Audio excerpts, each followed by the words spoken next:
그 다음에 우리 봐야 될 내용은 접속사 if입니다. 접속사 if. 이 접속사라는 건 결국에는 뭔가를 붙여주는 거잖아요. 뭔가를 연결해주는 이런 거죠. 연결해주는. 문장과 문장을 연결해주는 거고요. 자, 만약 이렇게 삼형식 문장 두 개가 또 있다고 볼게요. 얘네들을 더해줄 때, 아까 우리 관계대명사 할 때도 여기에 접속사가 필요하다고 그랬죠. 접속사가 필요한데요. 이 접속사들이 여러 가지 종류들이 있습니다. 그런데 만약에 여기 문장에 if가 이렇게 붙게 되면요. if라는 것이 두 가지 뜻이 있습니다. 그래서 요렇게 만약에 됐어요. 여기, 요런 거를 또 이제 요만큼을 이 전체를 기준으로 이걸 그냥 하나의 문장으로 볼 수 있고, 첫 번째는 그냥 요거가 하나의 문장이었고, 요거가 하나의 문장이었는데, if를 붙임으로 인해서 다시 이게 전체 또 하나의 문장으로 접속이 되고요. 그랬을 때에 이 if 절이 요만큼을 뭐 또 여러 가지로 설명을 해요. if 절이라고도 얘기를 하고 if 절인가 뭐 이렇게도 얘기하고, 그래서 이름을 막 갖다 붙입니다. 이제 뭐, 그리고 부사의 역할을 하면 또 부사 절이라고 하고요. 또 명사의 역할을 하면 명사 절이라고 얘기하고요. 여러 가지가 있는데, 부사절을 하는 경우가 있고 명사절을 하는 경우가 있습니다. 이 두 가지에 대해서 한번 살펴볼 겁니다. 그래서 이 부분이 어떤 역할을 하는지, 이 if 절이라는 녀석이 어떤 역할을 하는지에 대해서 한번 살펴보도록 할 겁니다. 첫 번째는 얘가 명사인 경우가 있어요. 첫 번째는 얘가 명사인 경우가 있는데, 얘가 명사가 되면 문장에서 어떤 이 부분 있죠? 여기 목적어 요런 자리에 얘가 명사절이 된다면, 얘가 명사절이 되면은 if 주어 동사 목적어가 명사절이 되면 그때는 문장에서는 목적어의 역할만 할 수가 있어요. 그래서 이 목적어 자리에 들어가야 돼요. 그래서 이때는 이런 식으로 됩니다. 그래서 주어, 동사 이런 식으로, 그 다음에 이만큼이 목적어 역할을 하게 됩니다. 그때는 뜻이 이 if 절이 나타내는 게 이때의 if는 뜻이 뭐뭐인지 아닌지 이런 뜻을 갖게 됩니다. 그래서 명사절을 이끄는 접속사 if는 뭐뭐인지 아닌지 이런 뜻을 갖게 됩니다. 명사절을 이끄는 접속사 if는 뭐뭐인지 아닌지. 뭐뭐인지 아닌지의 뜻을 갖는다라는 거는 당연히 동사들이 좀 뭔가 뭐 약간 이런 느낌이겠죠. 궁금한데? 야, 이거 확실한 거야? 이거 맞아? 약간 이런 느낌이겠죠. 그래서 보통 wonder라는 이 동사가 정말 많이 나오고, I wonder if 뭐뭐인지 아닌지 나는 궁금해. 난 궁금해 if 뭐뭐인지 아닌지. 그리고 이제 이 if는 또 whether로 바꿔 쓸 수도 있습니다. 근데 if보다도 whether이 더 많이 중요하죠.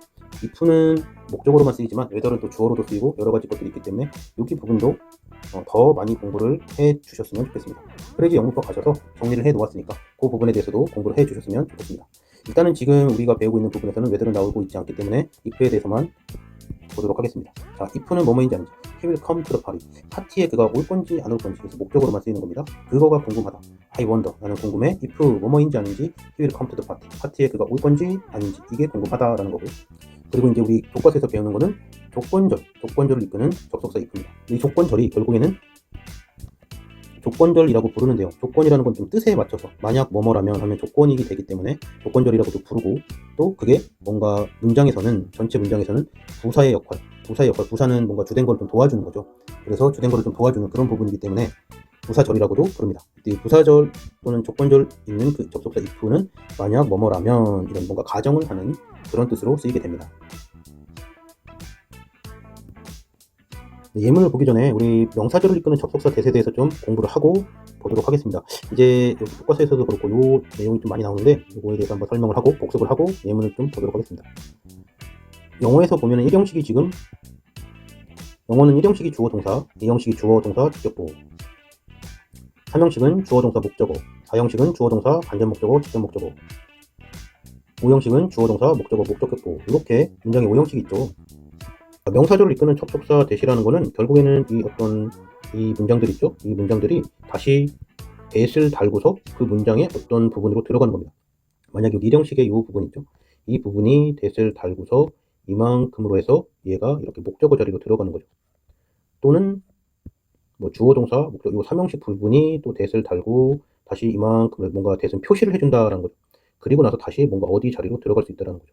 이런 느낌인 겁니다. 이런 느낌.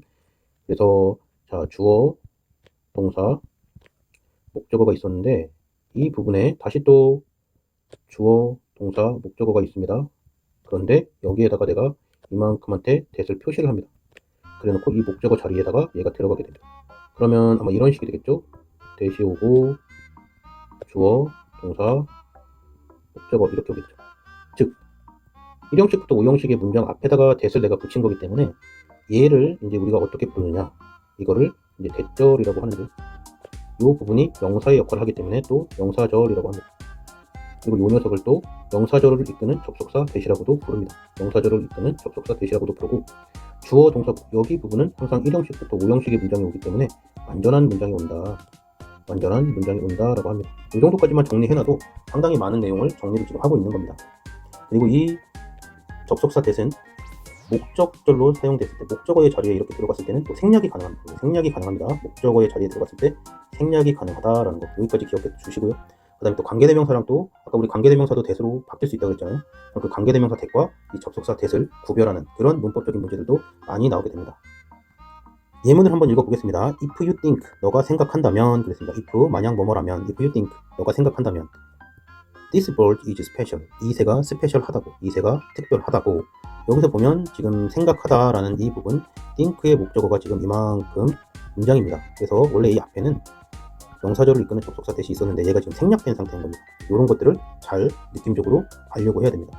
If you think, 너가 생각한다면, this bird is special, 이 새가 스페셜하다라고 생각한다면, you are wrong, 너는 틀린 거야. 그랬습니다. 자, 두 번째, if it rains tomorrow, the picnic will be held inside. 그랬습니다. 자, 이 문장에 대해서 한번 또 설명을 해보도록 하겠습니다. 되게 많은 내용을 담고 있어서 설명을 해보도록 하겠습니다. 두 문장이 있다고 보겠습니다. 주어동사 목적어, 주어동사 목적어. 간단하게 삼형식으로 예를 또 들어보겠습니다. 이 두 문장이 연결이 됐을 때 우리가 이제 만약에 이쪽에다가 이렇게 if라고 내가 이렇게 접속사를 붙이면 여기 때는 if가 앞으로 가면은 여기 콤마를 치고요. 그 다음에 if가 뒤에 올 때는 그냥 그대로 써줘도 됩니다. 이렇게. 그럼 if가 앞에 오건 뒤에 오건 이렇게 돼서 하나의 문장이 지금 된 거죠. 이렇게 되면 하나의 문장이 됐기 때문에 여기서 이 동사와 여기서 이 동사, 이 두 개의 동사는 하나의 문장이기 때문에 시제를 일치가 돼야 되는 게 원칙입니다. 이제 특별히 여기 if도 그렇고요. 또 when절도 마찬가지입니다. 뭐뭐 할 때를 나타내는, 이 두 개 다 조건을 보통 나타낸다라고 하는 게 대표적인 게 이제 조건절에서 우리가 쓰는 게 if와 when입니다. 뭐뭐 할 때. 그랬을 때 요 이제 교과서적인 설명 또는 참고서에 대한 설명은 요 동사, 이 if절이 가까운 미래를 나타낼 때는 미래 시제가 아니고 현재 시제로 써야 된다라는 요런 거. 요게 지금 문제로 나옵니다. 자, 그러면은 다시 예문으로 내가 좀 보면은 if it rains 그랬어요. 그리고 지금 또 picnic will be held거든요. 요거 지금 이쪽은 미래죠. will이 나왔으니까 여기는 지금 미래고요. 여기는 지금 현재가 됩니다. 근데 보통 그냥 외우게 되죠. 그냥 여기 가까운 미래는 현재로 쓰게 된다. 그럼 가까운 게 내일이니까 내일이어서 가까운 미래인가요? 이 도대체 가까운 미래라는 거. 이 가까운 미래라는 게 뭘까에 대해서 궁금해하는데요. 시제가 무엇인가에 대해서 한번 보도록 하겠습니다. 지금 여기선 시제가 지금 일치가 안 돼 있죠. 여기는 현재고 여기는 미래죠. 결과론적으로 얘기를 하면 가까운 미래여서 지금 얘를 현재로 쓰는 건 아니고요. 어떤 미국의 시제가 이게 가까운 미래가 아니라, 가까운 미래라는 건 되게 주관적인 거잖아요. 내일이 될 수도 있고, 한 달 후도 되게 가깝다고 느낄 수도 있고, 3일 후도 되게 가깝다고 느낄 수도 있고, 5분 후가 가깝다고 느낄 수도 있지만 1시간 뒤는 되게 멀다라고도 느낄 수도 있는 거죠. 그래서 걔는 어느 정도 가까운 거야? 어느 정도 가까운가? 이게 논점이 아니고 얼마나 확실한가가, 얼마나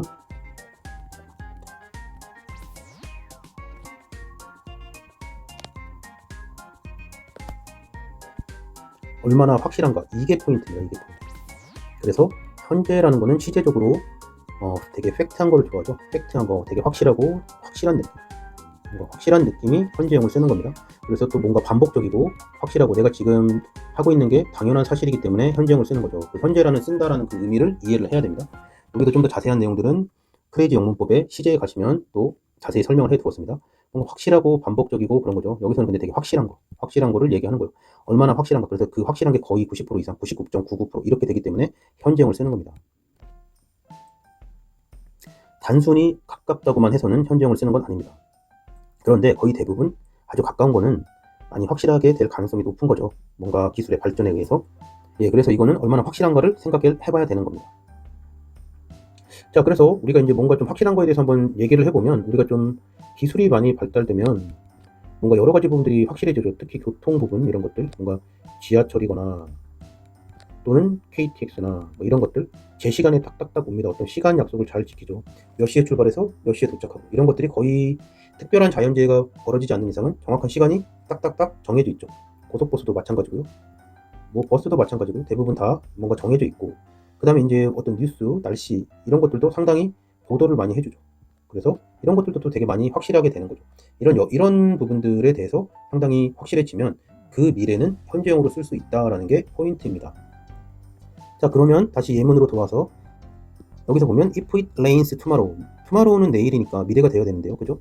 그리고 더 피크닉 소풍이 will be held inside, 실내에서 열릴 거야 라고 미래로 지금 얘는 얘기했죠. 여기서 왜 현재를 얘기했을까라는 걸 보면 얘는 왜 현재를 얘기했을까라는 걸 보면 얘는 거의 지금 방송에서 내일 비가 내릴 확률이 95%입니다. 내일 비가 엄청 많이 내릴 거예요. 천둥이 빵빵 치고 먹구름이 막 끼면서 우산을 꼭 챙기세요. 이렇게 벌써 하고 있는 겁니다. 그러니까 우리가 내일 비가 오는 걸 거의 99% 확신하기 때문에 얘를 현재형으로 쓰는 겁니다. 이해가 되셨나요? 자, 그 밑에 예문을 한번 보겠습니다. They can catch the train if they leave now. 여기는 또 반대가 됐죠. 그죠? 여기서는 leave는 현재형인데 여기 현재. 이쪽도 can catch 여기도 지금 현재입니다. will be able to 만약에 can을 미래형으로 쓰면 will be able to 이렇게 써야 되는데 이 표현을 안 썼어요. 그죠? 그럼 얘도 여기도 마찬가지겠죠. 이쪽 지금 현재이기 때문에 얘 거의 지금 당장 떠난다면 얘도 되게 확실한 거죠. 이쪽 자체도 확실하다라고 내가 이렇게 이해할 수 있는 겁니다.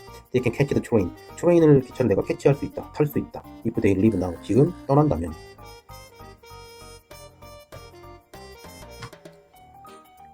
Your parent, 너의 부모님들이 should 뭐뭐 해야 한다. 방이죠. visit, 방문해야 한다. 너 보니까 뭐 루브르 뮤지엄인가요? 프랑스에 있는 루브르 박물관을 얘기하는 것 같아요. If 만약에 you go to Paris, go to Paris. 너가 간다면 그러는 거죠. 간다면 그랬어요. 여기서 그래서 현재로 썼었죠. 그리고 여기도 should visit. 여기는 시제 일치되어 있네요. 그래서 너가 만약에 프랑스 파리로 간다면 그들이 만약에 프랑스 파리로 간다면 방문해야 된다. 그래서 should는 뭐뭐 해야 된다. visit는 동사 원형이 나왔네요. 동사 원형. 그 다음 문장 if you see my sister. 만약에 나의 그런 시스터를 너가 본다면 please give. 줘라. 제발 줘라. 좀 건네줘. 그녀에게 this book. 이 책을. 자, 마지막 예문을 보면요. 이제 if you don't study hard. 너 만약에 공부 열심히 안 하면 you will fail the exam. 시험에서 너 fail 실패할 거야. 그런 겁니다. 여기서 얘기하는 거는 뭐냐면 do not이죠. 그래서 if not. if not은 unless로 내가 바꿔 쓸 수 있다라는 겁니다. 이 unless가 의미하는 거는 do not이 된다라는 겁니다. 그래서 if not. 뭐뭐 하지 않는다면. 뭐뭐 하지 않는다면. 그런 뜻이겠죠? 뭐뭐 하지 않는다면. unless you study hard. 너 열심히 공부하지 않는다면 you will fail the exam. 너는 시험에서 실패할 거야. 이런 내용입니다. 조건절을 이끄는 접속사 if에 대해서 한번 살펴봤습니다. 근데 여기서는 뭐 크게 탑픽될 것은 없고 이 부분 있죠? 이 부분, 네, 어떤 가까운 미래에 대해서 현재로 나타내는 이 부분에 대해서 좀 정리를 잘 해두시고 이 느낌적인 느낌을 이해해 주셨으면 합니다. 영상 보시고 공부하시느라고 수고했습니다. 감사합니다.